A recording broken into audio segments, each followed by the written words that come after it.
wealth, fame, power. Gold Roger, the king of the pirates, attained everything this world has to offer. The words he uttered just before his death drove people to the seas. My treasure? If you want it, you can have it. Find it. I left everything this world has to offer there. Welcome to Anime Only, where fans can come to discuss the anime adaptations of popular manga. This series will cover the whole of One Piece. My name is Brandon and I'll be your navigator whilst we endure these treacherous waters. Enjoy. Go. After the amazing opening of We Are, by the talented Hiroshi Kitadani, our pilot episode begins on a bright clear day with birds circling the sun, juxtaposed by a massive whirlpool. Its giant maw, swallowing not only the water but the light and color as well. We see two sailors, hereby referred as Rob and Nob, taking it easy on deck when they notice a barrel in the water, and I gotta say, the low-key intro here is fantastic. You get this expectant feeling that something's about to go down. We continue after the title splash with a fancy ball. Like a dance, not a sphere. As the camera moves between people talking and dancing, it zooms towards a young red-headed girl, and only lingers for a moment. We rejoin Rob and Nob, while Nob tries and fails to retrieve the barrel. And Bob in the crow's nest ribs him for missing. I like the characterization of these random people who have nothing to do with the story being told. They're like actual people joking around and having a day, you know. It does wonders for world building, making the random citizens feel real. Bob notices a ship that was hiding behind a nearby island, and as the ship opens fire, the Bob brothers rightfully panic. The smoke and the screen shake give real feeling as the cannons fire into the ship. Plus it gives us, the viewer, a front row seat to incoming cannonballs. Something, I expect, we'll be seeing a fair amount of. The attack shakes the ship as people start running wildly around, while the ship's captain, seen here, half-heartedly attempts to keep his passengers calm. During the commotion, we see our young redhead, plastered against the wall, looking like she thinks nobody can see her. And as she smirks, I can't help but feel she was waiting for this. Next we are introduced to Kobe and Alvida. We are immediately hit with Alvida's overbearing personality as she asks Kobe, who is the most beautiful of all on the seas, in a clearly threatening tone which implies, if he doesn't say it's her, unfortunate things might happen to him. Now let's talk about Alvida for a second. Big beautiful woman, real Queen Grimhild vibes. She seems obsessed with being perceived as beautiful, and will threaten injury or death if whoever she asks doesn't say she is. Which is odd, cause she's like the ideal woman.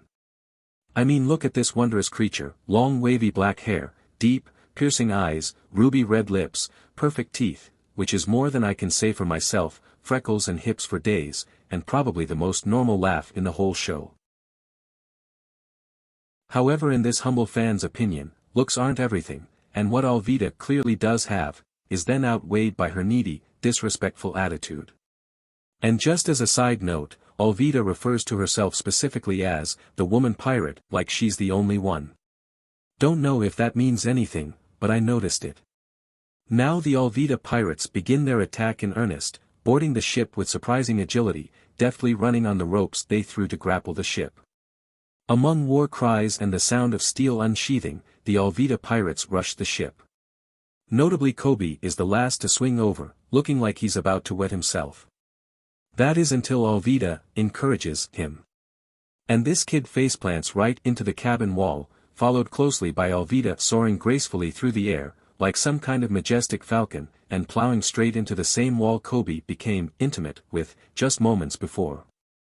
After we see Alvida comically sitting amongst the rubble, we cut to the interior of the boarded ship, as one of Alvida's pirates states calmly to the assembled crowd, "We won't take your lives, but we will take all your valuables."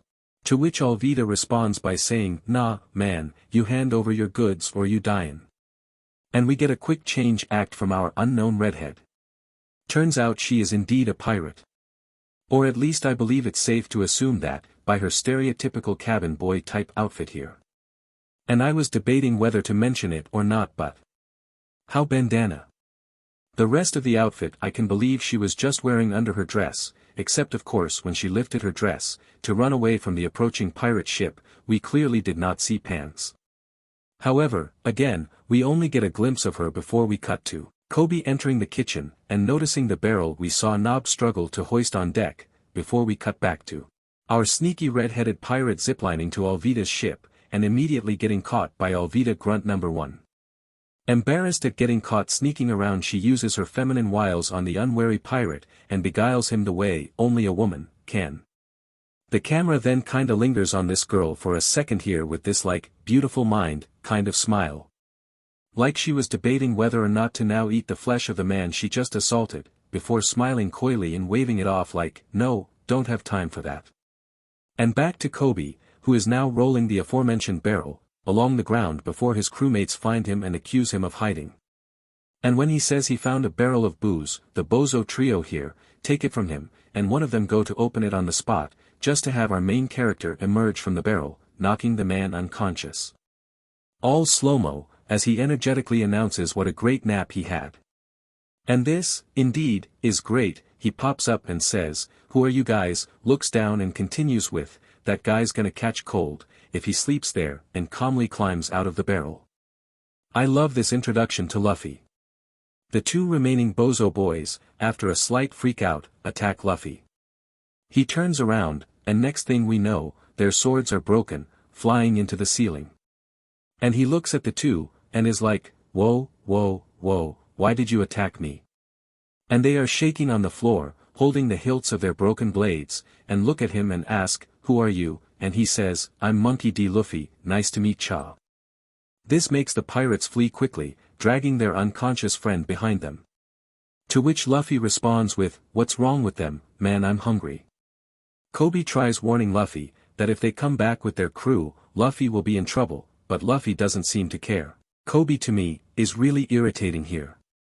He just met this guy, and yeah, he thinks he's saving Luffy's life or whatever, but when Luffy ignores him and tries to move forward, Kobe grabs him and tries pulling him back. It's like, "Get off me kid, I'm hungry." Having children myself, this really resonates with me.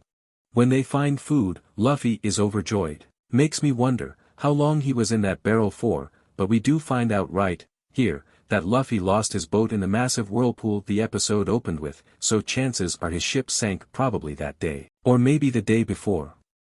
What do you think? How long was Luffy freely drifting in the barrel, before Nob pulled him aboard? Let me know in the comments. And while you're down there, you may freely drift up to that like and subscribe button, and of course our good friend the bell, to be notified whenever I post new content. This scene in the food room tells us about our two main boys, Luffy and Kobe. Here Kobe tells of how he went to go fishing one day, and got into the wrong boat, getting captured and basically enslaved by Alvida since then, 2 years ago. To which Luffy classically calls him stupid and encourages Kobe to run away.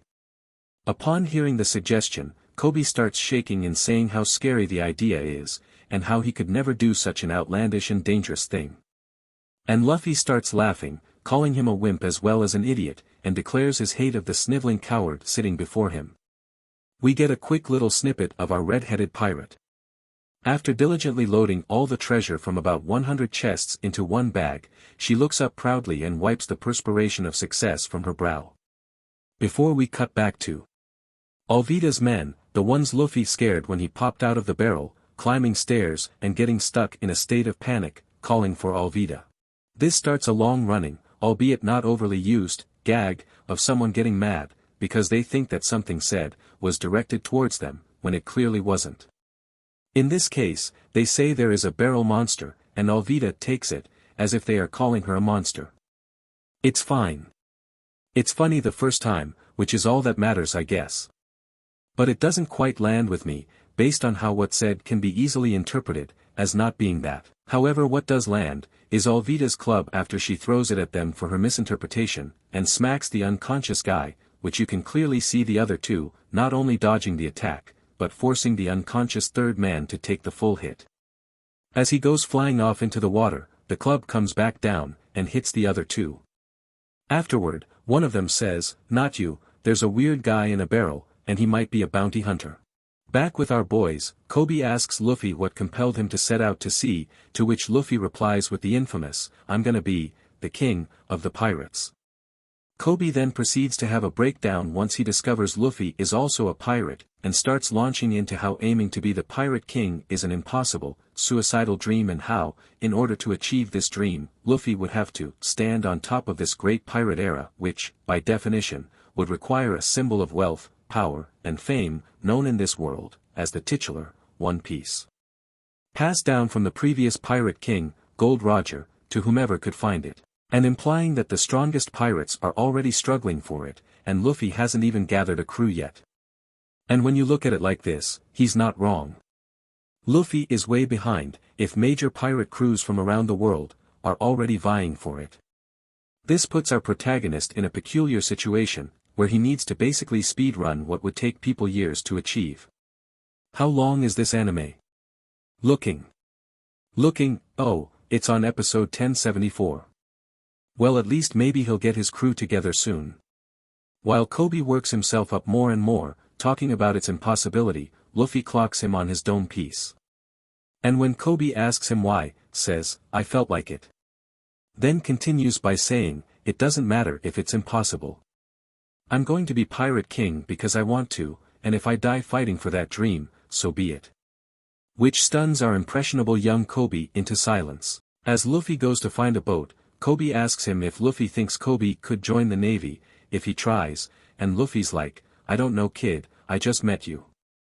Inspired by Luffy's sentiment, Kobe declares that he will escape and join the Navy, and then go on to catch pirates like Alvida. And Alvida drops through the roof like the Kool-Aid man. Oh no! Oh no! Oh no! Oh no! Oh no! Oh yeah! Another side note, how did she hear him through the roof? Or the floor, I guess, from her perspective. On top of everything else she has going for her, she also has amazing hearing. Kobe about to wet himself again, and just before Luffy is about to step up, swords come through the wall, and Luffy decides it would be cooler to face Alvida down, whilst surrounded by sword tips.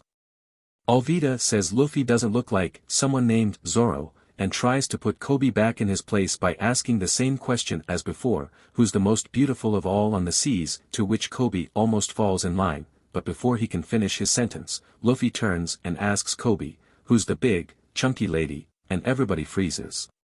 And the best, Alvida's scurvy-ridden brain can come up with is, you runt. Like I said before, looks aren't everything Alvida.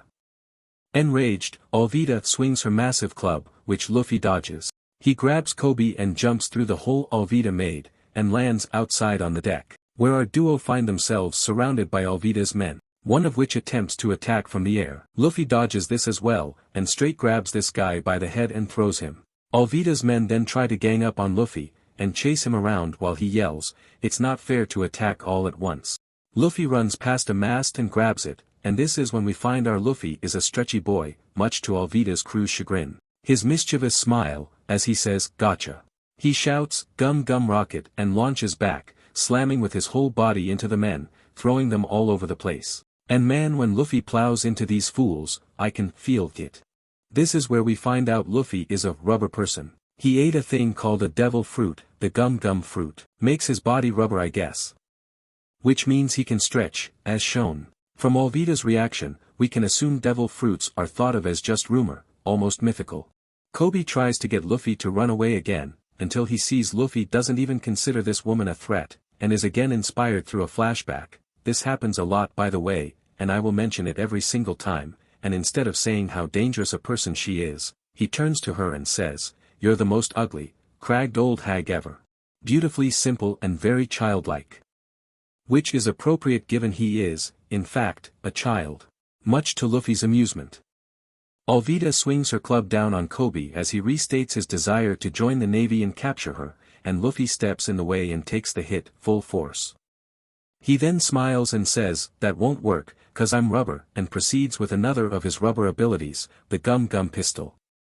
He stretches his arm way out, and swings it back in a huge momentum-fueled punch, which sends Alvida flying, to meet Bozo Bro #1 in the waters.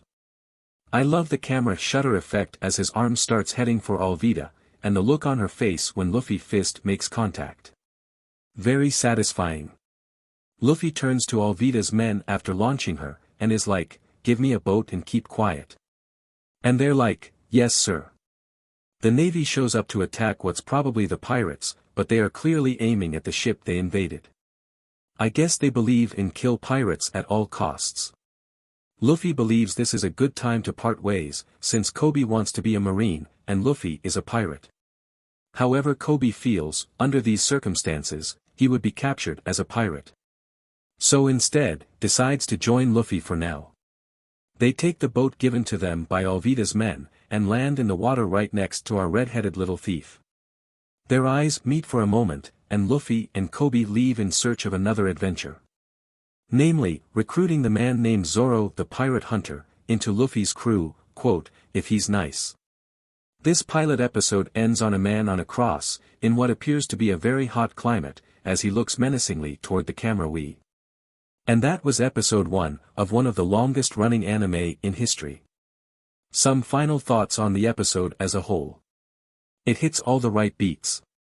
You got a strong, fun-loving protagonist, artistically bright and cheerful setting, you have decent action and good characterization of our main boy Luffy, our side boy Kobe, and our first villain, and obligatory fan service eye candy, Alvida.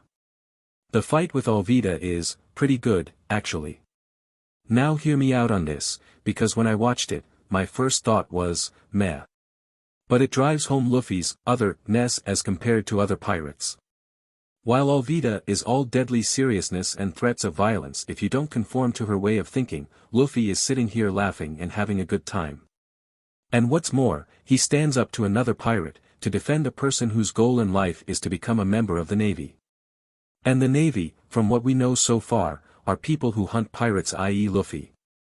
Plus the fight implants some serious questions in the viewer's mind, such as, if he's rubber can he just not be hurt, since any attack, like Alvida's club, would just bounce off? Can he stretch any part of his body or just his arms? And more importantly, perhaps most importantly, what in the world is a devil fruit? Are there others? How many? If it can turn Luffy's body to rubber, what other weird stuff can they do? And to answer that last question, yes. Whatever weird, silly, stupid, dangerous or fantastical thing you just thought of, is in fact a possible outcome of consuming one of these bad boys. As far as action goes, it's fine. It's the first encounter we have in the show, so realistically it can't get much better than what it is. Luffy's strong and carefree, with a seeming ridiculous goal in mind, and that's all I need in a shonen protagonist. But most of all a mystery to solve. Actually a couple. We have the mystery of the devil fruits, which are lauded as rumor. The mysterious red-headed pirate, who we followed but didn't even hear her speak. As well as the mystery of the Pirate King. So, solid pilot. Gets its hooks in ya. And with that, I'd be interested to hear your thoughts on the episode, and or this video about said episode. I haven't decided on a schedule yet, I'm still new to this. So it may be about a week between videos. I hope to see you there. Bye-bye.